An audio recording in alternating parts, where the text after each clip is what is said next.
mana okela bitta joyda 23 yasashgan ekan, 220 dan. Ko'rasizlar, mana shpaklovkani qalinligini okela. Balmog'im teng 1,5 sm. Shunchalik ham suriladimi? Svarkalar ham chala bo'lgan. O'shani hisobiga bu xohlasanglar, xohlamasanglar shpaklovka yorilib ketadi okela. Ko'rasizlar. Mana qaranglar. Tasavvur qilsanglar, kalenki mana shu ichkarida 1 sm. Hech qachon zang ustiga surish kerak emas, iloji polniy svarka qilish kerak. Endi qatta qilinganini aytib o'tirmaymiz, lekin rosa shpaklovka yasalgan ekan. Ko'rasizlar, 1 sm shpaklovka. Bu xohlasanglar, xohlamasanglar yorilib ketadi.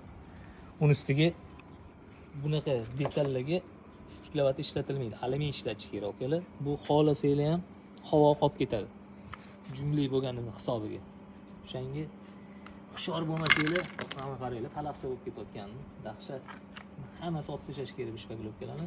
Boshqatdan svarka qilib chiqib, iloji bo'lsa mana bularni kesib olib tashlab, boshqatdan yasab chiqish kerak. O'zi yasalganiga juda ko'p ham bo'lmagan ekan bu mashinani. Buni hamma yog'i yorilib ketgan, tomlari hammasi rasvo bo'lib ketgan. Kuzatib tursanglar, yana qo'yib boramiz.